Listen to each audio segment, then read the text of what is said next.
Hey everybody, I wanted to shoot a video today. It's been about 2 weeks since the Zimmerman verdict. There's been a lot. I'm pretty neutral on this. I watched little bits of the trial, and I was in the middle on this. Okay, and I'll explain why.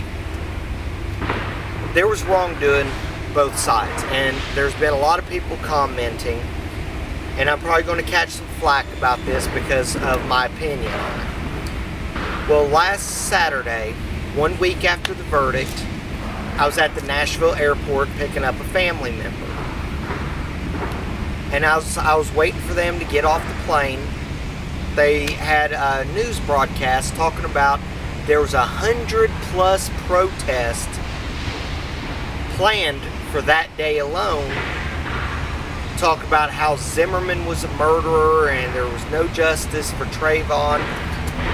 And as we're watching this, I had a gentleman from the United Kingdom sitting there, a Brit, not holding that against them. It was an interesting topic. And there was another gentleman come up, and we got in a discussion about this, and I'll tell you about our discussion. Now, talking with the British gentleman, on European TV and British TV, they portray America as a bunch of lawless gunslingers that were all strapped on the hip with 6-shooter, and it's completely lawless. And it was really funny the way he was doing that. He said, and he travels here to America, and he loves it here. He feels safer here. And we were discussing about the soldier that got brutally murdered, and the cops could do nothing because, oh wait, they were unarmed. And he was even talking about that, how bad it was. Well, I told him it was funny. My first wife, when we were together and the first Gulf War had broken out, or not the first Gulf War, when this Gulf War started in 2000, well, we moved that year to a new house. Well, we had our internet and everything else, and we were using Yahoo groups. And she was talking to people from around the world. She thought it was a great experience because she used to pen pal when she was in high school. Well, one gentleman that she was talking to was from Jordan, over there in the Middle East. And he told her how America is portrayed in their media as we're the aggressors. We just invaded for no reason. And that we were there to take over their land, and that is a big reason why there were so many people that were basically joining up to fight us, and why it was harder on us, and why it dragged out. And everything is in the eye of the beholder. And I was talking about, and I discussed with them that I have my carry permit. I do carry. I have been doing more and more open carry. I've gotten comfortable with my carrying. And there is a mentality when you have to carry. Now, here's the bad thing. There are multiple types of people that carry. You have the law-abiding citizen that is worried about his safety. That's fine. I worry about my safety, but I worry more about the people around me. You have the paranoid people. They carry because they're scared of everything. And this world has become, what's the nicest way to put it? A shithole. Everybody's after everybody now. And so you have people that are paranoid. They carry. That's not saying they're bad. They're at a higher state of alert. You have criminals that carry. They don't have a permit. They didn't do anything the right way. They just carry. You have wackos. They usually don't carry. They usually go in and do stuff. These are the people, the law-abiding people are usually lumped in with the criminals according to the gun grabbers. And when we were having this discussion, the British guy said he actually wouldn't mind moving to America, and getting a permit he could carry. And we were discussing with the colored gentleman about how, like, you even defend yourself in your own home, you can be labeled as a criminal because they do not have castle doctrine or the castle laws or the stand your ground laws. And I was explaining things about that because we have a lady in Florida right now that is sentenced, I believe, 20 years because the stand your ground law is not covering her. I think the penalty is too severe, but yes, personally, from a legal standpoint, I do not think the law applied to her. And this is why I'm going to catch some flack on this.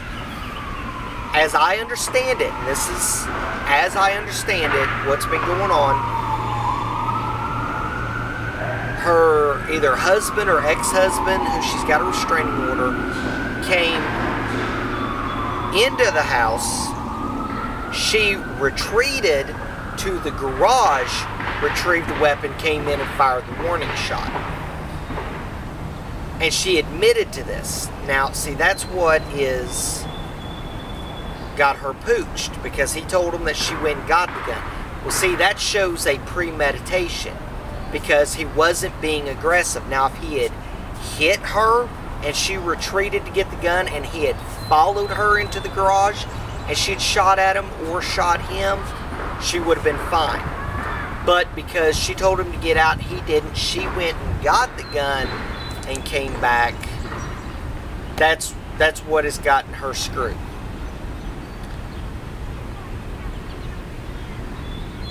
I think the sentence is a little too harsh.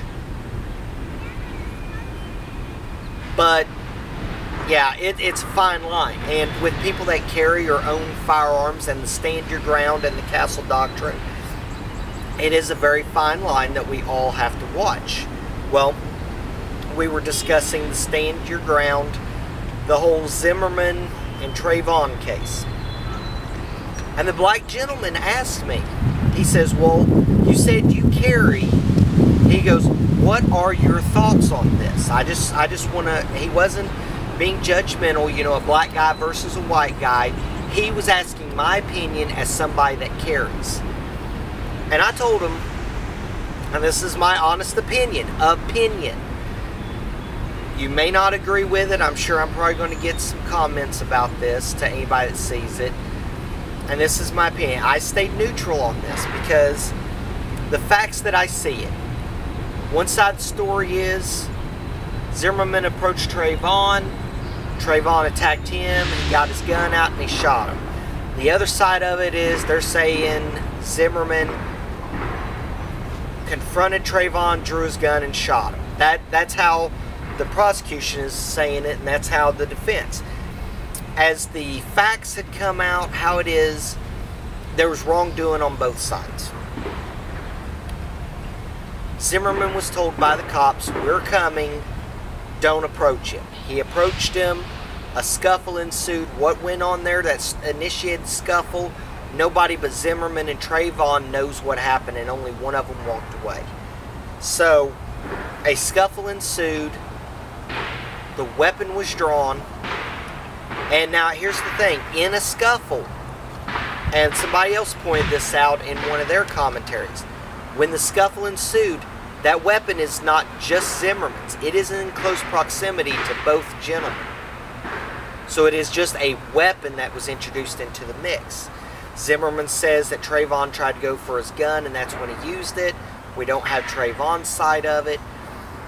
But the facts are, two men confronted each other and only one walked away. It was just a recipe for disaster.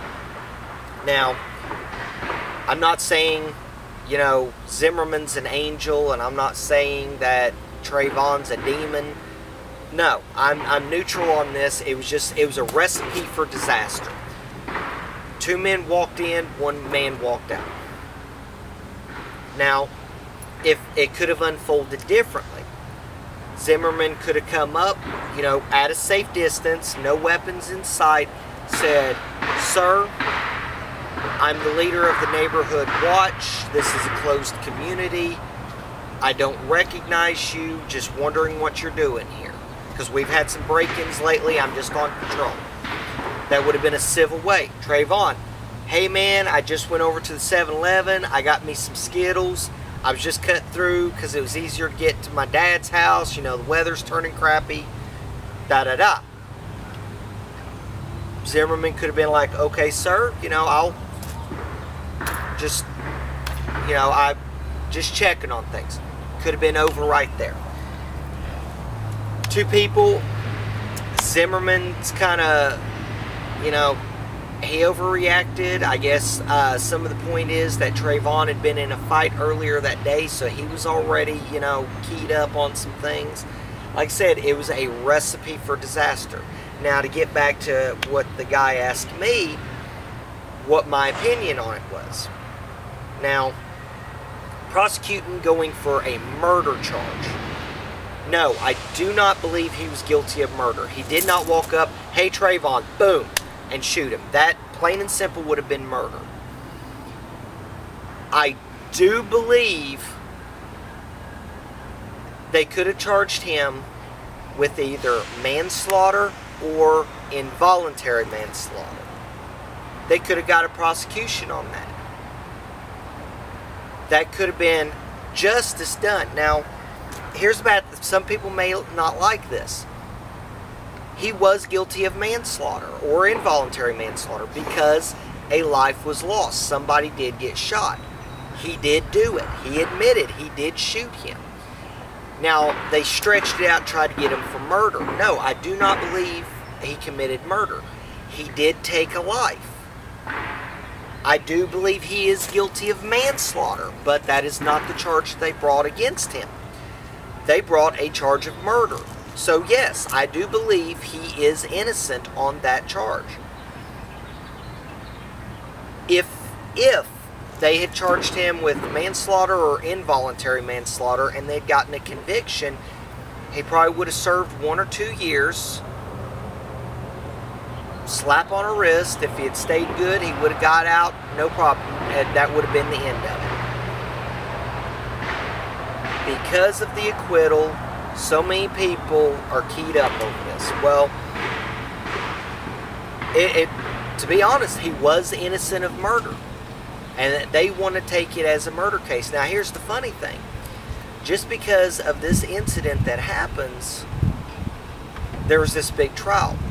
In the same time period since Trayvon died, in Chicago, there's been 50-some young black men, underage black men, that have died. Where's the media attention to them? Oh, wait, it was usually, it was Chicago or New York. But the statistics are, since Trayvon died, there's been over 50 young, underage black men killed in firearms violence. But nobody's talking about them. It hasn't gotten the attention of this. Right or wrong, I mean, the media chooses what they're going to talk about. But this gentleman asked me about that, and I said, yeah, I believe he was guilty of manslaughter. There was a life taken. He drew his gun and had to use it. And he even said a lot of the guys that he knows that carry have said similar things. And that is the thing with this firearm. Yes, I am licensed to carry. I am responsible. Now, I get into a situation, I have to keep my emotions out of it. Anybody that carries, you have to keep your emotions out of it. Is it easy to keep your emotions out of it in a high-stress situation? No. It's very easy to let your emotions get the better of you. You have to try to control the emotions. You have to, in a split second, think as logically as you can.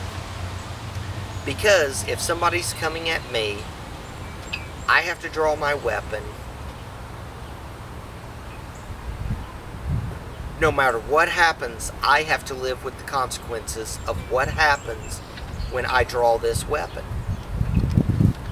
If somebody's coming at me and they have a weapon, a bat, a knife, a gummy bear, whatever, it doesn't matter what they have. If it is a weapon and I fear for my life and I have to draw my firearm, if I discharge that firearm and their life is lost, that is manslaughter.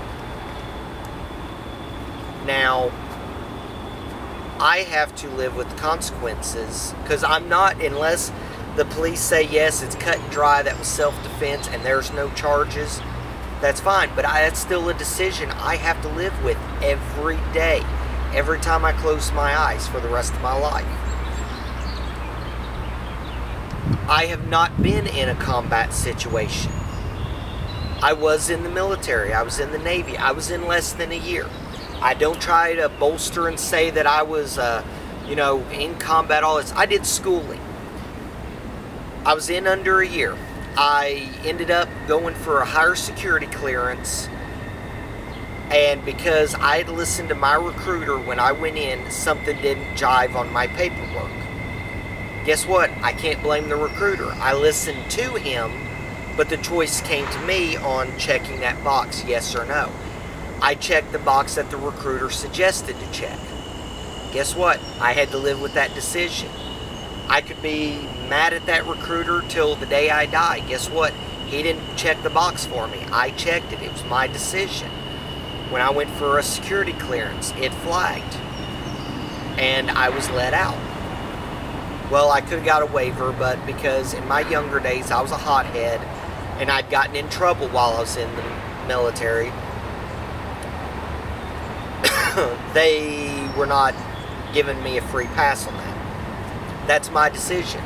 I let my emotions get the better of me. Since that day, I have worked every single day to keep my emotions in check. And you have to. Now, as someone that carries, you have to be, understand whatever you do, you have to live with the consequences, good or bad. And he really respected my insight on my thoughts on that trial as a carry permit holder.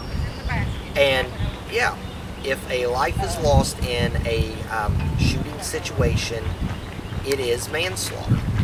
Whether it's self-defense or not, manslaughter is committed. Now,